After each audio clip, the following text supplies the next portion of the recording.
memoria para olvidar, esto queda en la memoria, memoria para olvidar. Colombia, para lograrlo debemos de cooperar. Colombia, para lograrlo debemos de cooperar. ¿Por qué? Porque queremos la paz. ¿Por qué? Porque queremos la paz. ¿Por qué? Porque queremos la paz y ya Colombia no aguanta más. La música es mujer, es amor y es unidad. La música es mujer, es amor y es unidad. Con mensajes que transformen, siempre vamos a cantar. Con mensajes que transformen, siempre vamos a cantar. ¿Por qué? Porque queremos la paz. ¿Por qué? Porque queremos la paz. ¿Por qué? Porque queremos la paz y ya Colombia no aguanta más. ¿Por qué? Porque queremos la paz. ¿Por qué? Porque queremos la paz. ¿Por qué?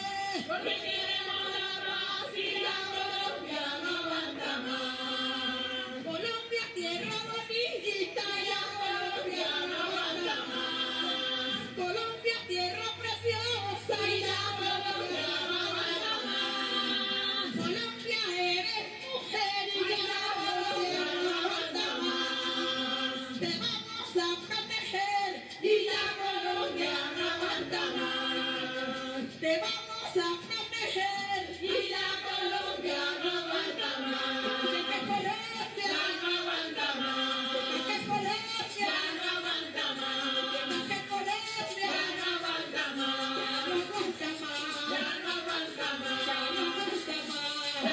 más. Ya no aguanta más. Ya no aguanta más. Queremos la paz. Ya no aguanta más. Queremos la paz. Ya no aguanta más. Porque Colombia ya no aguanta más. Porque Colombia ya no aguanta más. Ya no aguanta más. Ya no aguanta más.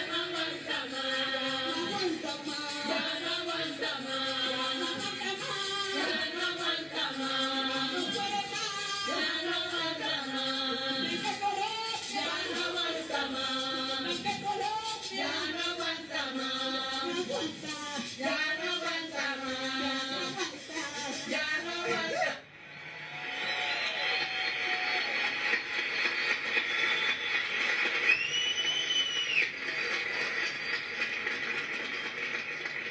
Gracias, maestras de la Juntanza del Pacífico, que le abrieron la puerta al fogón del Ubuntu del Museo Nacional de la Memoria Histórica. Esto es lo que vamos a vivir en este fogón. La juntanza no solamente de las comunidades negras, afrodescendientes, raizales y palenqueras, sino el encuentro con gracias familias de desaparecidos y desaparecidas. Desde el Centro Nacional de Memoria Histórica estará presente siempre el muro de desaparecidos y desaparecidas hasta encontrarlos. Gracias, representantes de los pueblos originarios que nos están orientando a darle lugar al jardín del conocimiento por donde vamos a entrar libremente desde Oriente, desde Tensacá, después nombrado Monserrate durante la ocupación colonial española, pero que desde hoy los invito a que lo nombremos nuevamente como el Cerro Tensacá. Gracias.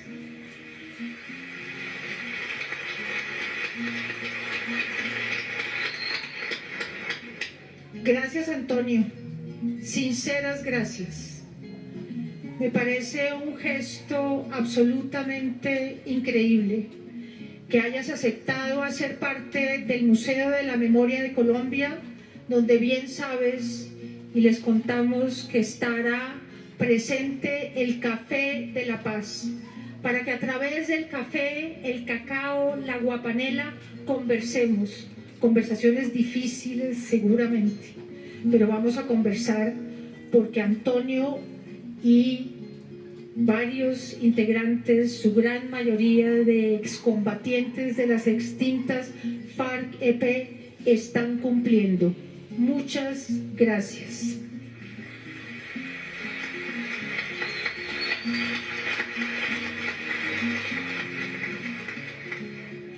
Y todavía seguimos en el Museo de la Memoria de Colombia. Y ahora vamos a pasar a visitar 4 de las 6 salas. Vamos a empezar por una que se llama Muchas Voces, una conversación. Ahí tendrán lugar exposiciones temporales, donde vamos a escuchar un hecho, donde tendrá muchas conversaciones. Y después nos vamos a atravesar 3 salas, que son la columna vertebral de la historia y el recorrido que hemos vivido como país en este largo conflicto interno armado. Empezamos por la sala Orígenes, que es toda la línea de tiempo que ustedes presenciaron en el lobby y que aquí tendremos algunos hitos que hemos recogido, porque son tantos que duraríamos días y días mostrándoles la línea de tiempo que hemos venido construyendo desde el Centro Nacional de Memoria Histórica, porque como les dije al principio, nos hemos ido a fondo a los orígenes para entender las causas y los causantes. Luego montamos y subimos y llegamos a territorio, la sala territorio, donde escucharemos testimonios duros, testimonios que de todas maneras tenemos que escuchar. Y terminamos ascendiendo hasta la sala, la última sala de esta columna vertebral, que la llamamos la sala Resistencias, donde ahí podremos visitar los 310 lugares de memoria que existen en el país, que son sostenidos con muchas dificultades, pero siempre con mucho rigor a lo largo y ancho del país. Entonces, bienvenidos a las 4 de las 6 salas del Museo de Memoria de Colombia. Entremos pues.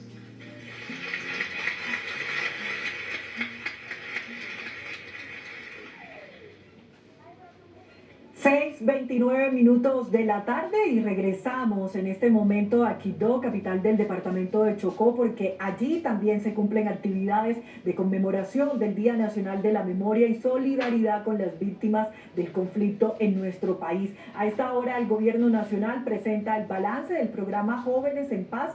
Por eso vamos directamente para escuchar al presidente Gustavo Petro Urrego. Que nos ha tocado es pagarlo a nosotros, 5.000 millones de dólares hoy por hoy es entre 15 y 20 billones de pesos en un solo pago.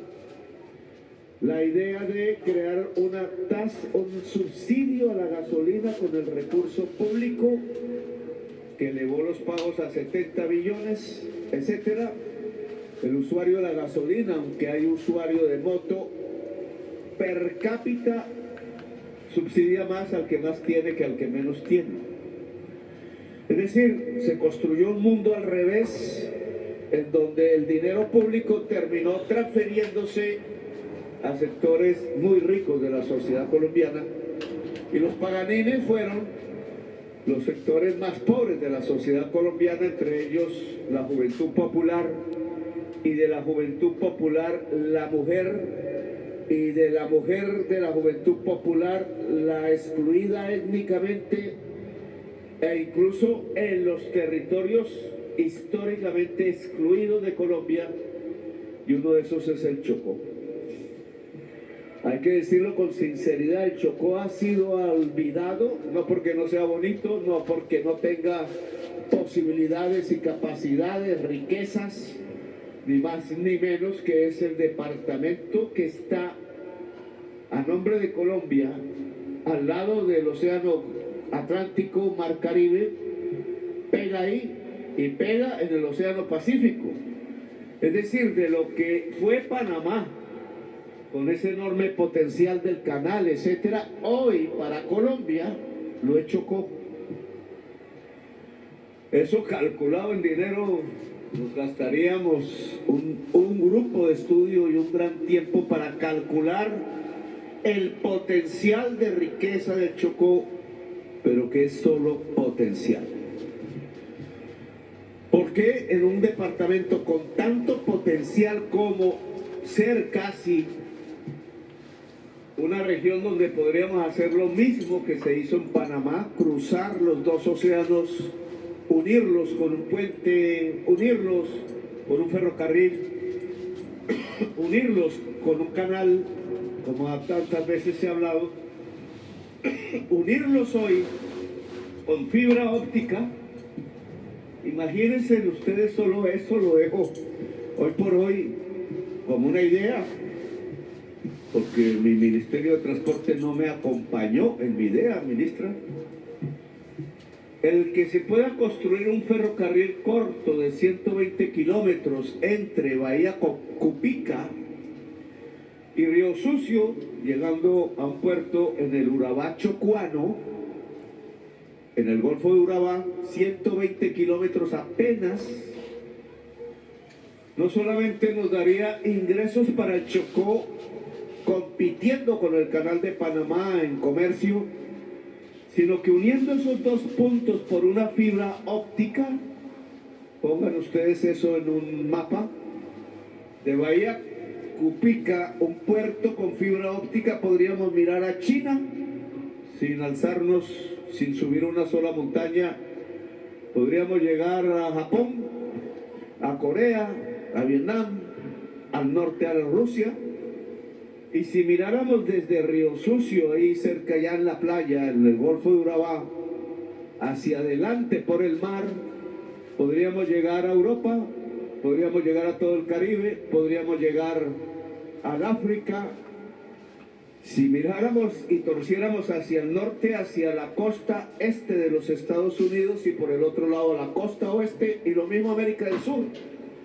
Es decir, solo esos 120 kilómetros de fibra óptica pasando por el Darién del Chocó podría unir los 5 continentes del mundo sin subir una sola montaña, simplemente con fibras ópticas tendidas en el fondo del océano y en el tapón del Darién, bordeando la reserva para no meternos en problemas ambientales.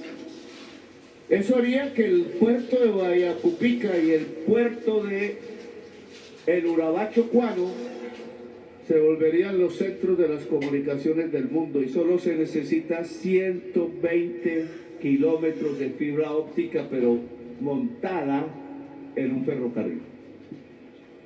Sueño, eso no vale mayor cosa, vale menos que el metro de Bogotá. ¿Por qué pensar o por qué no se adelanta en este gobierno? Porque en el pasado ni pensarlo, porque el Estado colombiano sigue siendo racista. Chocó es pobre no porque no pueda tener capacidades de desarrollo propio, sino porque ahí vive gente indígena en Vera, y ahí vive gente afroamericana y punto. Y porque Colombia sigue siendo manejada por el racismo, e incluso los ministerios donde yo he gobernado, en estos ya casi 4 años que terminan, hay racismo. Llámenle racismo de derecha, llámenle racismo de izquierda, es la misma pendejada. El racismo está acabando las capacidades de desarrollo y el potencial de Colombia toda, pero los está enterrando en la violencia, porque en las regiones excluidas que no se dejan morir de hambre, lo que va surgiendo es una economía que ya no es legal, que ya no es lícita, sino que es ilícita. Y se va tomando la sociedad sangre y fuego o a punta de dinero.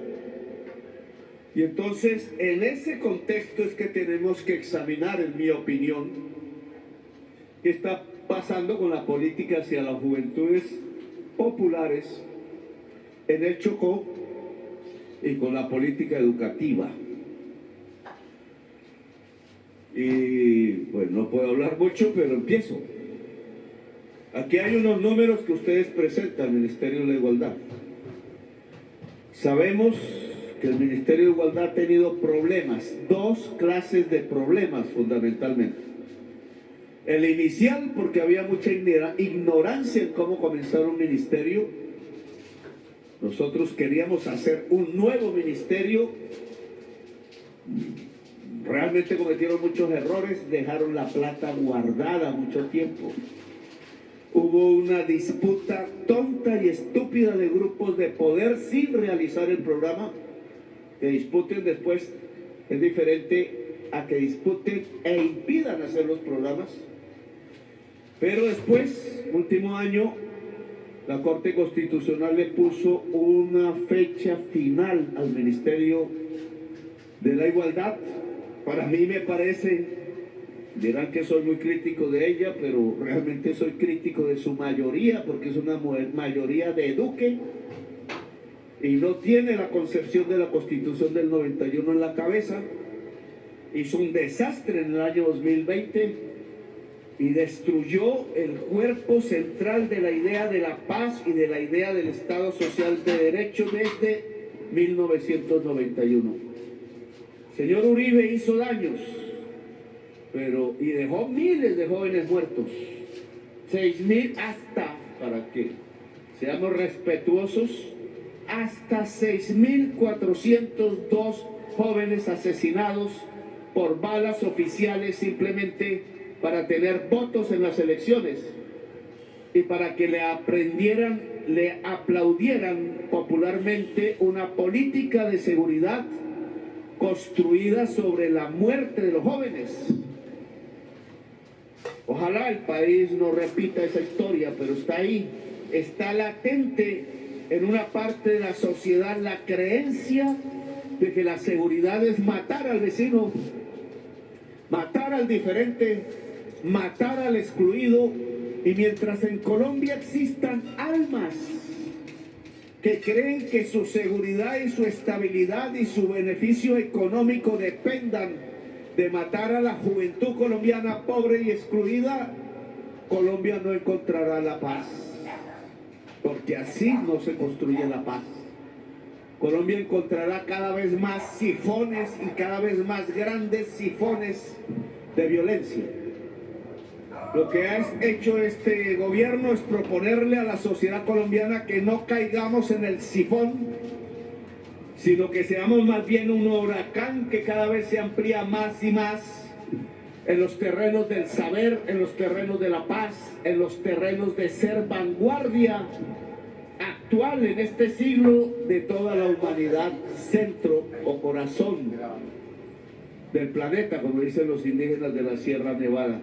Cuando pinto la posibilidad de una fibra óptica uniendo Bahía Cupica con Río Sucio y el Golfo de Urabá en tan corta distancia, estoy diciendo que ahí, ya el libertador Bolívar lo había dicho, se puede establecer el corazón de Colombia. Pues bien, el que se le haya puesto final al Ministerio del Medio Ambiente en una fecha, en una sentencia constitucional que depende de un Congreso que no le gusta la palabra igualdad, pues marca una experiencia que puede terminar ya. ¿Qué se hizo bien? ¿Qué no se hizo bien? Yo creo que hay que volver a presentar, si el Congreso actual no cumple la sentencia y en estos meses que terminan el 20 de junio no se aprueba la continuidad del Ministerio de Igualdad, hay que volverlo a presentar el 20 de julio en el nuevo Congreso, porque Colombia necesita una institucionalidad para la igualdad social, para la paz, y no una institucionalidad para la violencia. Si no, son ustedes los que terminarán muertos, y nosotros también, a la vera del camino, en las trochas, en los lugares de la selva o en los barrios populares alicaídos por la pobreza. Ahora bien, en medio de ese ministerio, así como está, ¿qué le pasó al programa Jóvenes en Paz? Voy a coger las cifras que ustedes me dan. Jóvenes en Paz en el Chocó. 8.678 jóvenes vinculados al programa en 28 municipios, de ellos 1.857 en Quibdó, que supongo estarán aquí, ojalá, Es grande, el número podría ser mayor, sí, pero es un número importante de jóvenes. Pero ahí se entregaron, dicen aquí, transferencias monetarias condicionadas por 62.955 millones. Si yo hago la división, 62.000 millones de pesos entre 8.678 jóvenes, y además cojo el periodo del informe, agosto del 2024, marzo del 2026, joven Zavala, si hago eso, y hay que ser críticos con los informes mismos del gobierno, si no nos dejamos fregar. Porque todo el mundo quiere dar informes bonitos, pero yo quiero aterrizar en la realidad, porque si no es la realidad la que tenemos que transformar. Eso me da una cifra de ¿cuánto fue? 347.000 pesos mensuales. Discúlpenme, eso no era el programa Jóvenes en Paz. 347.000 pesos mensuales pues sirven para algo, para la gaseosa, pero no para salir de la condición de exclusión a la que ha sido llevada la juventud del Chocó. Y lo voy a poner un poco más claro. Este programa Jóvenes en Paz ya lo hicimos una vez. No somos ignorantes en esta materia. Lo hicimos en la Bogotá Humana, con 10.000 estudiantes. Estudiantes no, con 10.000 jóvenes de los barrios populares, en donde más alta era la tasa de homicidios. Es decir, donde más cerca estaba un joven o una joven a caer en la criminalidad, la delincuencia, la cárcel o seguramente la muerte. ¿Qué pasó entonces? Aquí, allá lo hacíamos con un monto de dinero que recuerdo eran para la época, año 2013, 800.050 pesos, porque nos dio nuestra propia encuesta que eso hacía que el joven no tuviera que irse a robar un celular y pudiera escoger lo que quería hacer socialmente, la mayoría cursos de audiovisual. El resultado no solamente fue una caída de la violencia en la ciudad de Bogotá, sino miles de jóvenes que aprendieron, terminaron bachillerato, terminaron su universidad, su educación superior. Luego allí tenía que estar abierto el sistema de educación superior público para recibir las juventudes que salían, porque era transitorio el programa, para poder estudiar y después ya salir como un ciudadano, una ciudadana protegida a la vida. Aquí no podemos hablar de eso. Uno, 347.000 pesos mensuales no sirven sino para tomar café quizás.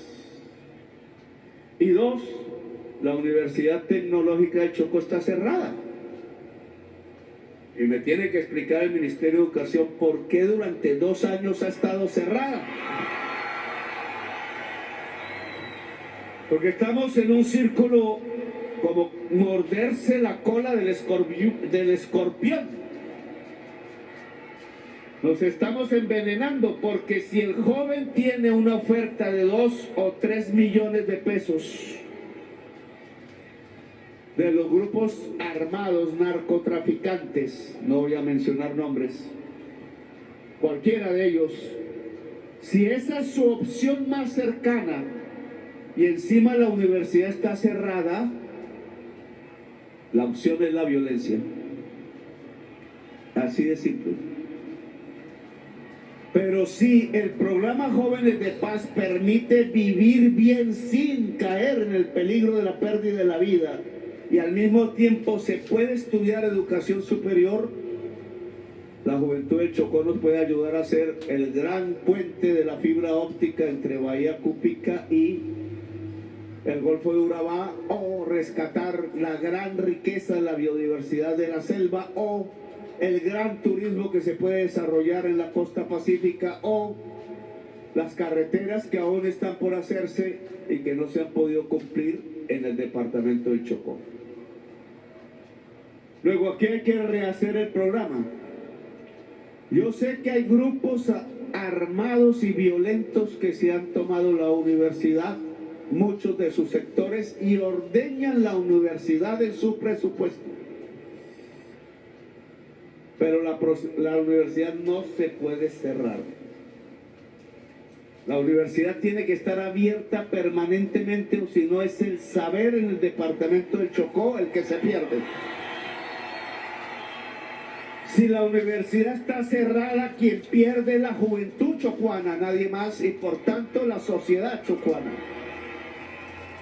Entonces quiero que el Ministerio de Educación se reúna conmigo y me explique por qué está cerrada, qué es lo que hay que hacer para abrirla. Ese es uno de los regalos que podemos dejar y abrir sus sedes que ya están en construcción, etcétera, en diversos municipios del Chocó. Y lo segundo que hay que hacer, ministro Lucho y amigo Zavala, viceministro de la Juventud, es que el programa Jóvenes en Paz, así sea en sus últimos meses, tiene que dar lo que tiene que dar. Y es una transferencia que garantice a cada joven poder estudiar, poder dedicarse al estudio, poder comer si está casado, si está casada, si tiene hijos, poder sostener su familia y entonces garantizar que en vez de deslizarse al crimen, al que lo invitan todos los días, en la noche, en la mañana, en vez de que la ciudad de Quibdó, como cuando yo llegué aquí en campaña, me muestre es las reuniones de las víctimas y el pedido de las madres a mí, para que no sigan muriendo jóvenes en esta ciudad.